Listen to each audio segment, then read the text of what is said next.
Good morning, Houston. You are watching KHOU 11 Plus. Good to have you with us. I'm Stephanie Simmons, and right now we are just weeks away from kids throwing their papers in the air and yelling, "School's out for the summer." We love this time of the year. One of the most exciting times of summer break is summer camp, and there are so many options to choose from, but spots are filling up fast. So we went straight to parenting expert Megan Clanahan to break down the best camps in town.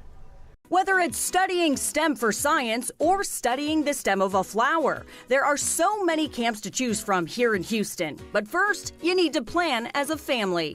Look for something that works for your schedule.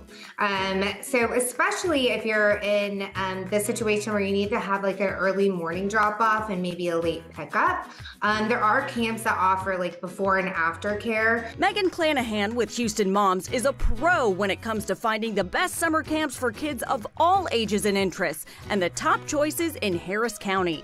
I specifically love KidVenture. It has been around in this area for 50 years. And they have camps all around in Westview, Memorial area. And they're going to hit about 5 of those sections. They have day camps and overnight camp. I also love Houston Botanic Camp. So or if you're down more in the kind of southeast Harris County area, the botany camps that they're offering out there for the past couple of years are awesome. If you have kids that love science, but they also love to watch things grow, that's going to be a really fun camp for them. Rice University offers a ton of camps. Everything from STEM to educational and specific into like a space exploration. They also have a bunch of athletic camps. What about trends for this year as far as what families are going for that they want to get their kids signed up for? We continually see families that are looking for STEM and for coding camps. Such a variety of camps in Houston, but it all comes down to your budget. The pricing that I'm seeing right now is somewhere in the $179 to $280 range for a week. Obviously, overnight camps change. You're probably looking at closer to $1,500 to $1,800 for a week. If you have the funds for summer fun, your kids can learn, laugh, and perhaps grow a love of something new.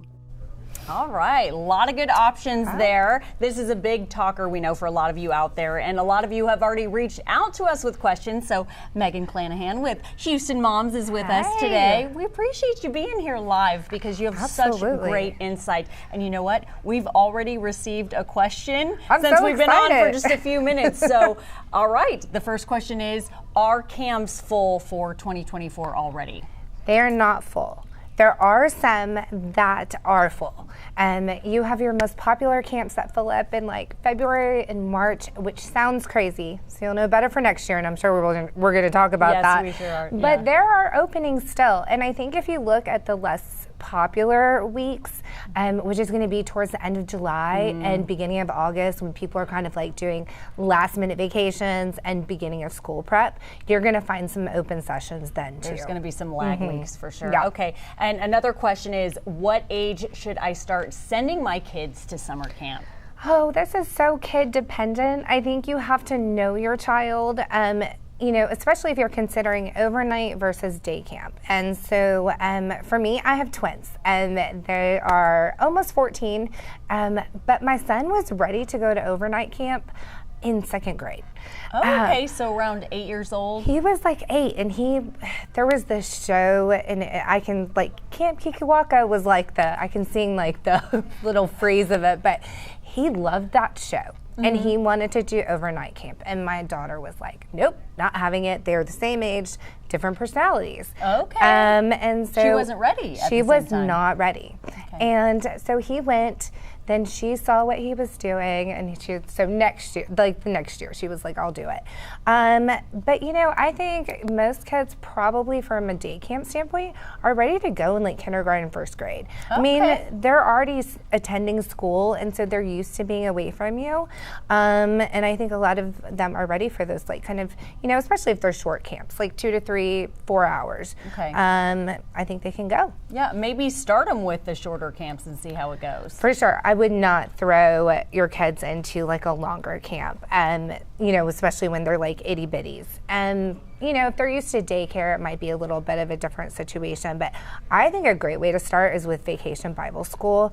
Also because there are so many, they're usually 2 to 3 hours, they're also free or cheap. And so that's kind of a way to ease your way into the summer camp. Yeah, that's a good point, because we will be talking a lot about budget. You do have to plan ahead sometimes. All right, another question. Is my child ready for summer camp, and how do I know if they are? Oh, did we cover that one? If they're ready for summer camp. I think, you may want to check and make sure that they also, whatever the summer camp requires, like, do they need to be taught potty trained? What do you need to know about, can they open their snacks on their own? Can they open their lunch on their own? Because these aren't teachers, these are counselors, and they may not be as, quite like into, taking care of them. And some of them are volunteers. So you had mentioned kindergarten. I'm glad we re-asked that again, because some of those details are very important. I wouldn't have thought about the snacks thing. Yeah. All right. What if my child gets homesick? No. This is hard, because you're always, you're worried about your little babies being away at camp. And I was concerned for my son the camp he goes to is like an hour and a half from us. And so there's nothing I can do really if I get homesick, or if he gets homesick. And so we try to prep, with books, like if you're missing mom, what you can think about. Also, we made sure that the counselors knew who Ryan was, and that they knew a little bit about him. And so the camp he goes to, they have a special like homesick room. And so if they get homesick, it's like they go to the nurse, but they can go and they can just like kind of center themselves, and they give them I think they gave them cookies and some additional candy, and just let them like chill. Yeah. But to also prepare for the homesick, send letters with your kids. And so I send letters for every day of the week for my children, so that way they have something to look forward to. They know mama is a reminder. Yeah, and they know mama's thinking about them. And then I think it's a rite of passage. So they might miss you, but they're really having such a good time. They will be okay. Yeah. Now, I just thought of a question on the fly, so hopefully this doesn't throw you off. No. But one of the things I encountered last year, I don't mind. My son is 8 years old, and I don't mind my child. Of course, we all miss them, but I'm excited for him to go and grow and meet new kids and experience new things. But I didn't know the counselors. So with your experience in doing all of your expertise and research, how are all the counselors background checked, or how do we know, who these people are and feel comfortable dropping our children off at these locations with strangers? Yeah, it's a big deal. And that's where I think your research with the camp comes into play. So you are looking for camps that are American, camp accredited. They'll typically have a stamp on their website. Oh, okay. And you can go Google. It's a voluntary thing. Camps don't have to do it, but it shows that they are taking the initiative. There's 8 different steps that they have to go through to make sure that they can have this accreditation. So then, and that does require background checks and all of that. I think you really have to, talk to other parents, find out where their kids are going to camp, and ask the camp themselves. Look at their about section. What are they doing for their counselors? Like, how are they finding these people? How are they recruiting them?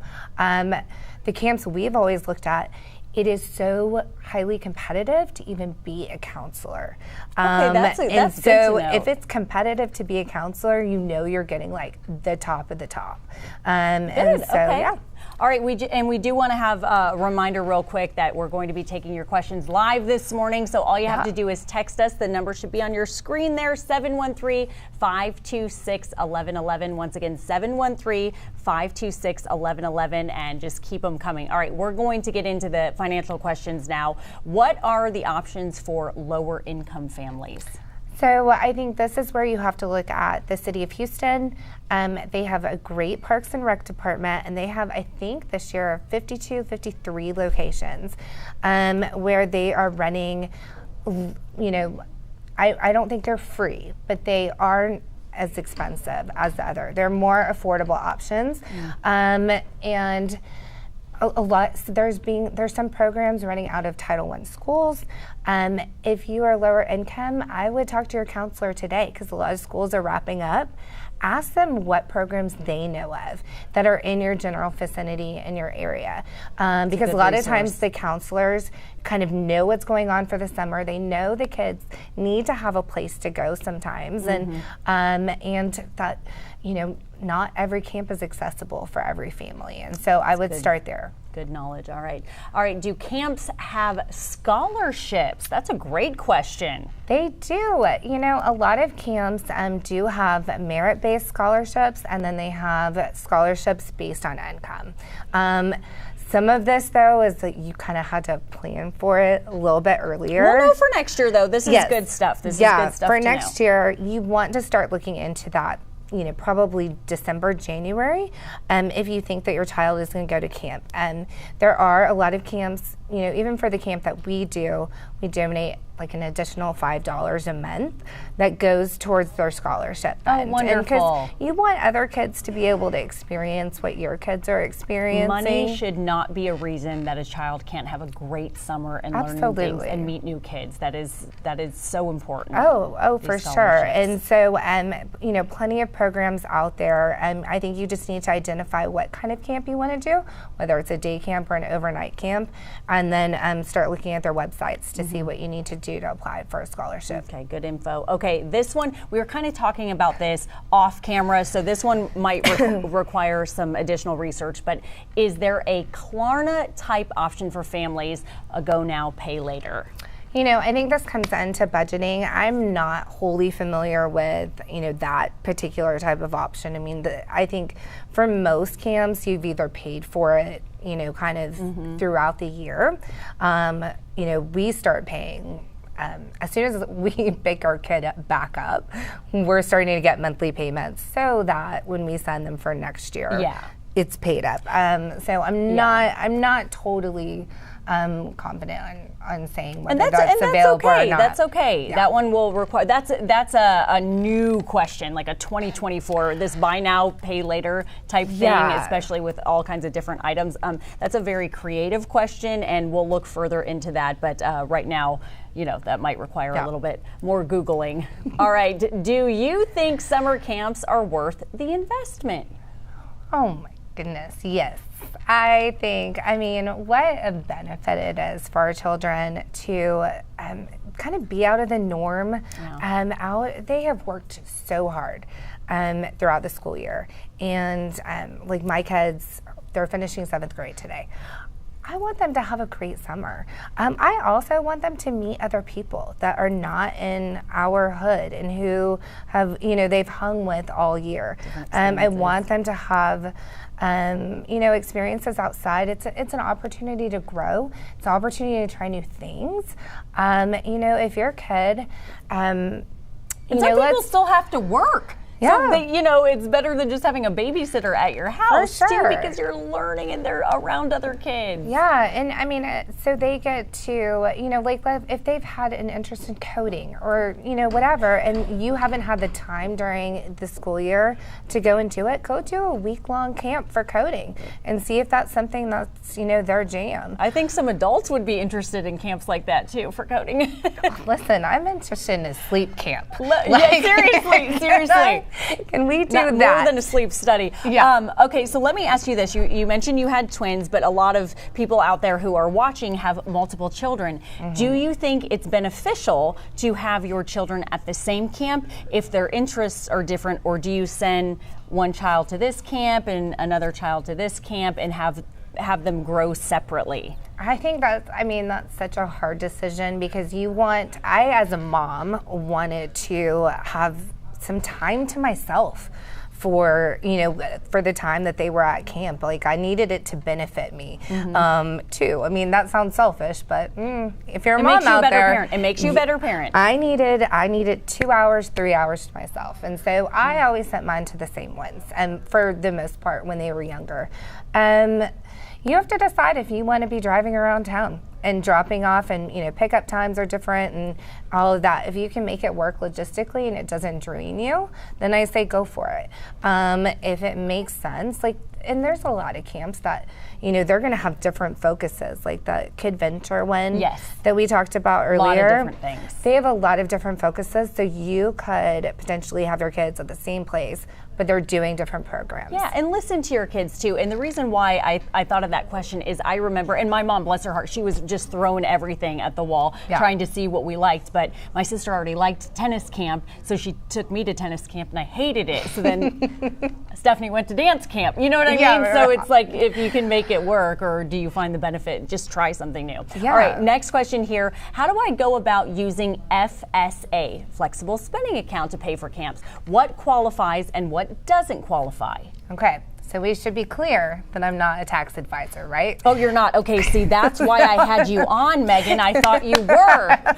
So I'm not a CPA. I'm not a tax advisor. From my very the research that I did, it really depends on the type of FSA or HSA that you have, and it needs to most likely be qualified as a dependent care FSA to see if you can write that off, and it depends on the type of camp. It cannot be an overnight camp, and it typically has to be a day camp that's kind of like childcare, oriented. Yeah. Okay. And so there's some different things. I would say if you have any questions about that, you need to call your HR department, whoever is issuing your FSA account, so you don't, write off something that you shouldn't be writing off. Okay, that one may require a little more research too. I think you need to talk to your HR and see, and maybe the camp can be helpful too if they've had other parents who have used the FSA. Yeah, and I think that's a great question for the parent who wrote in about that. Thank you so much, because I don't think a lot of people knew you could even use your FSA. I didn't. I just used mine at CVS. That's fantastic. Hey, you know what? We're learning on the fly here as well. I think that's fantastic. Yeah. All right, so next question here. How can we as parents make sure that the camp is inclusive and accommodating to all children with special needs or dietary restrictions? So, I mean, this is really a hot button, especially in the last handful of years. I mean, with so many kids that have, allergens and what have you, camps are getting really good at this and being able to keep your child safe. And so, but again, that's something you need to talk to the camp about initially. And you fill out all that paperwork. Take that paperwork seriously. So my daughter has a heart condition. And so anytime we send her to camp, even though she's doing fine and she's not on medication, no restrictions, I write a novel. Like, here's what is happening with my kid, and she's older now, she can advocate for herself a little bit better. But when she was younger, I wanted them to know everything there was to know about Quinn Clanahan, right? And so I think it's a communication that comes down to the camp, and then you need to make sure that the director of the camp has talked to the counselor specifically so they know what's going on with their kids.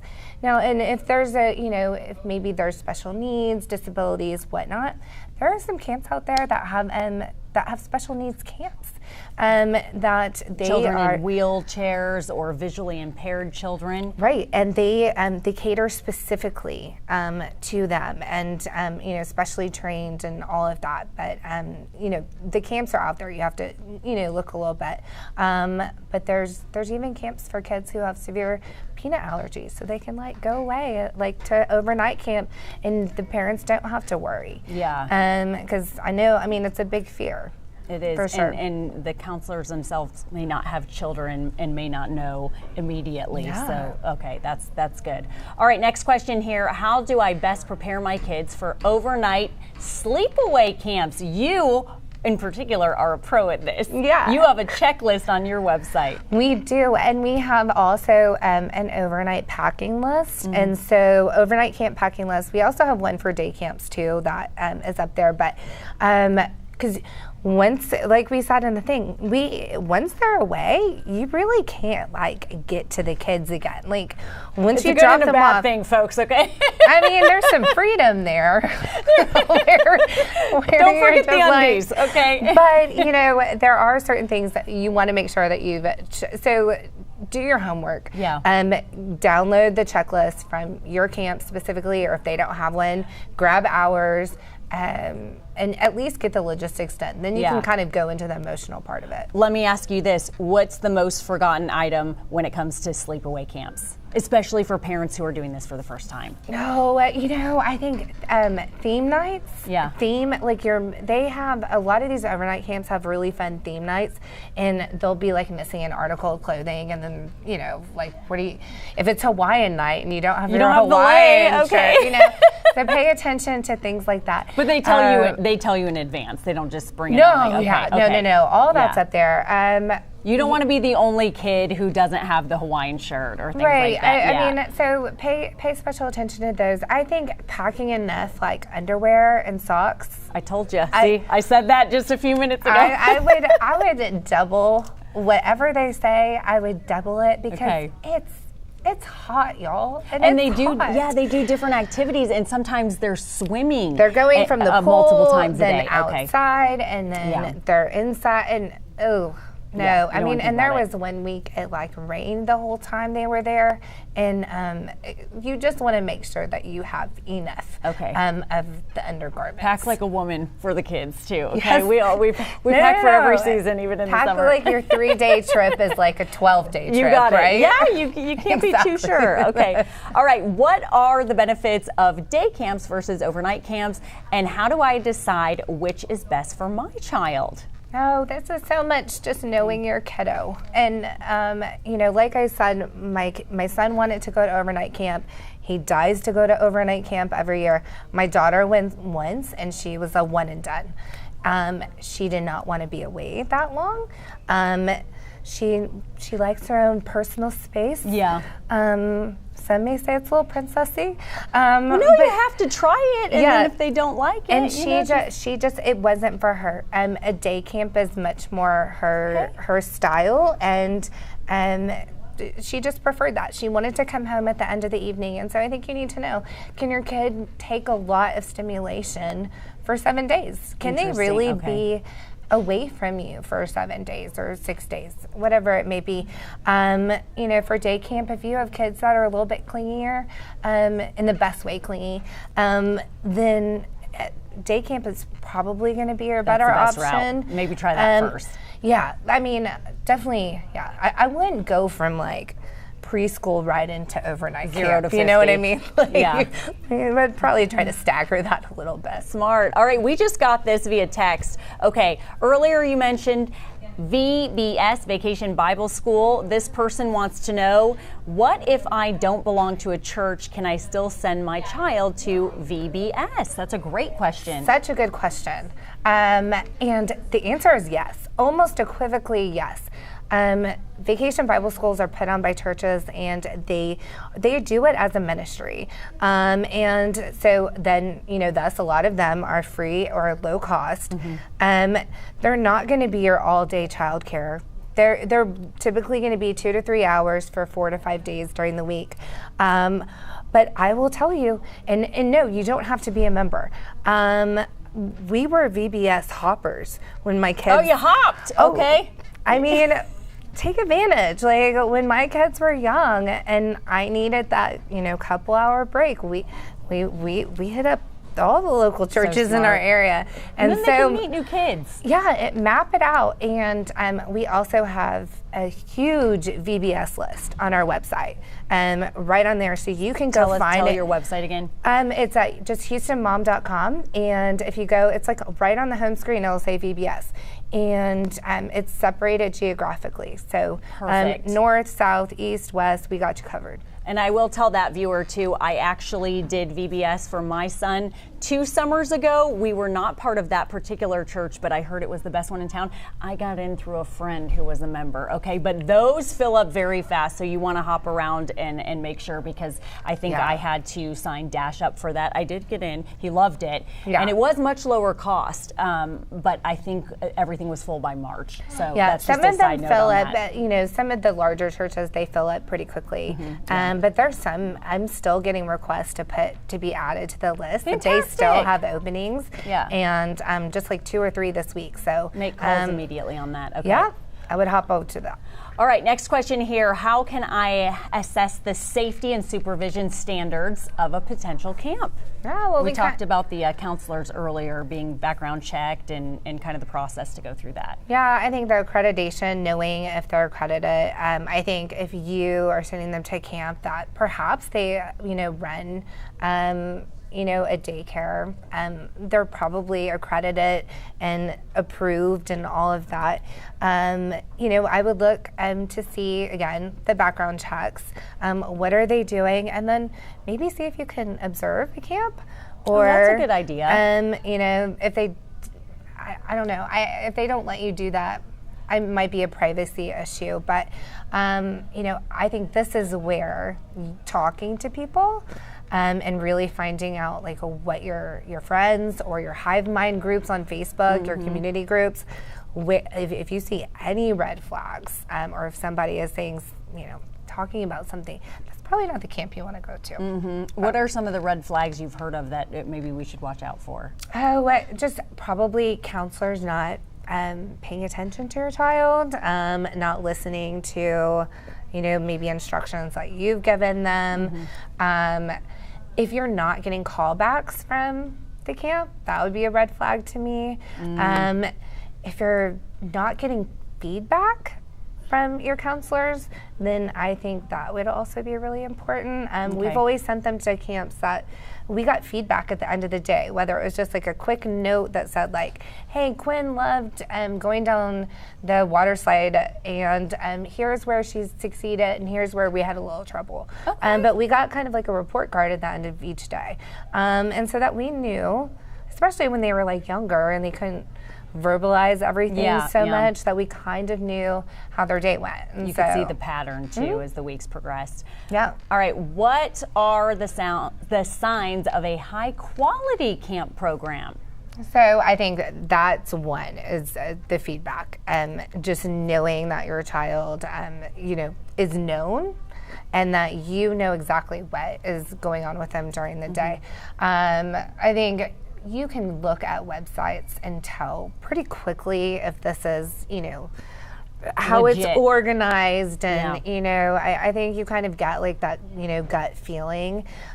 So we don't want any of the fly-by-night camps, you know. Fly-by-night? Like, you know, I mean, just like camp, like camps that come in and like settle and then they're out. Like, I prefer ones that have, you know, been here in the area for a while, established. On that note, so if you're just joining us earlier, we showed you a story about Megan's top choices for camps here, particularly in Harris County. So for people just tuning in, what are some of the recommendations, like 5 stars year after year all around? Yeah, so I would go, I think KidVenture is a great one. They are celebrating, I think, 50 this year, of 50th year of serving the Houston, Austin, and Dallas area. So they're super well established. I don't think you can go wrong there. Wow, so the parents may have gone to that camp, and then how fun they could be sending it'd be their like own a legacy. children there. Yeah, it's a legacy legacy camp. How sweet. That's like tradition. It's so fun. And so I love that. I love Rice for camps too. I think, you know, if they have everything from, they have a great basketball camp we love, to arts and science and the STEM camps. And how cool is it for your kid to be like on college campus, right? Like, love that. You know, they can kind of like aspire. U of H has some great camps. Of course, the YMCAs in Harris County are all, you know, really good at running camps. That's what they do. Yeah, that's their jam. Yeah. All right. Ideally, when should I start looking at summer camps in the future? Oh, people are going to love me for this, but you're January, February. Pardon me, I'm going to take a drink. Yeah. So January and February, you really want to start doing your search. We put out our huge camp guide every February, like February 15th. If we don't have it out by then, it's late. And so you really want to start narrowing it down. All of the camps like Houston, the zoo camp, Arboretum, all of those are totally full now. And they open them up to members only. Usually, I want to say for most of them, January, February, if you're a member, and then they'll have kind of like an open enrollment in the March timeframe. So for those highly popular, desirable camps, you want to start super early. For those really busy overnight camps, like the weeks that would be the most popular are going to be the first part of June, first and second, third week of June. And so you want to book those probably in the fall prior to going. I know, but then that helps with the budgeting too. But here, don't freak out. Like I said, my son Dash is 8 years old. I have not signed him up for camp this year because we're trying to go in a different direction. So I'm looking into skateboard camp. You know, we have a great skate park just north of Buffalo Bayou, so we're looking into that, and spots are still available. So don't be sad if the other ones are full. There's a ton out there. There's so many great specialized camps that still have openings, and you know, lest anyone feel bad, I only have my kids scheduled to like the third week of June, and then after that, I don't know. I don't know. We'll figure. We do our best, but you know, looking at that calendar sometimes, I'm like, it can get overwhelming. I don't even want to look at it. Hey, we just got a new text question in. All right, how can we prepare financially now for next summer? What would you say to that? So I would start saving, like in budgeting what you want to do. So if you know it's an overnight camp that your child wants to go to, those are not cheap. And it seems ridiculous, but when we pull away from overnight camp, those payments start. And it makes it so nice to know that when we pull up to camp the next year, that we're done paying for it, because there are extraneous expenses that come with sending your kids to camp. I mean, you may need to get a new trunk. Those theme outfits add up. Like you need a new pair of swim goggles or whatever it may be. And so, you know, I would say think about the type of camp you want to go to, how many weeks you want to send them, and then just if they don't have an auto save plan for you, you need to start auto saving yourself, because otherwise you can almost bankrupt yourself sending it'll hit children to camp. I mean, it's not cheap. It's a great question. It's a lot of planning ahead, but it's important for the kids. So us as parents willing to do that, and we want to do that for them. Okay, so we covered overnight checklist, the best camps in Harris County, pretty much everything, budgets, anything we missed here that would be very useful for parents to know right now. You know, I think just think outside the box when it comes to camps for your kids. So I think I kind of alluded to it earlier. It's such a great opportunity for them to try something new. If in a less competitive environment. So, you know, our kids go to a very competitive school, and, you know, you feel like if you haven't, you know, touched a soccer ball, you really can't go jump in and do it. But if you go to a soccer camp, you can. Yeah. And you can go and try something new. They can see if they like it, and then you can see if it's something that you want to invest in, you know, going before you pay for a full season. So if your kid has, like you, like if you've said like, hey, like, I'll go to the tennis camp, but then you hated it, well, at least your parents didn't pay for like 8 weeks of lessons for tennis camp. Yeah, I was glad I was exposed to it, and I knew real quick. And then you knew, that's not for me. Yeah, so listen to your kids. And then, I would say the other big thing is camp is like an overwhelming experience sometimes. It's a lot of stimulation. It's more than school, because everything you're doing there is fun, right? Like, or the idea of it is fun. Yeah. You really need to just kind of leave them alone when they come home from camp. Like, you don't want to bombard them with a lot of questions. What'd you do today? How was it? How was it? Tell me all the things. Like, you know, who did you play with? They're tired. They're tired, and their brains are tired, and their bodies are tired, and they've been stimulated. And so give them a beat you know, and that was the biggest piece of advice our summer camp gave us. For our overnight camp was, you know, we have an 1.5-hour drive back to the city from overnight, and like, we only talk to the boy if he wants to talk to us. You know what I mean? And we don't ask him a ton of questions. And then, you know, throughout the next week, you'll kind of start to pull it out of him. Yeah, you'll start to get more. But don't, you know, just kind of let them chillax, like live in their experience, and celebrate all the new things that they're doing. I love that. Such great insight. You are a wealth of knowledge. You helped a lot of parents out there, and you're going to be responsible for those kids having a lot of fun, because now the parents know about all these different camps. It's a great season. Yes. Summer. Megan Clanahan, co-owner of Houston Moms, thank you once again for joining us. Absolutely. And if you missed any part of this, you can see it again right here on KHOU 11 Plus and also on KHOU.com. For now, I'm Stephanie Simmons. We'll see you next time. Thanks.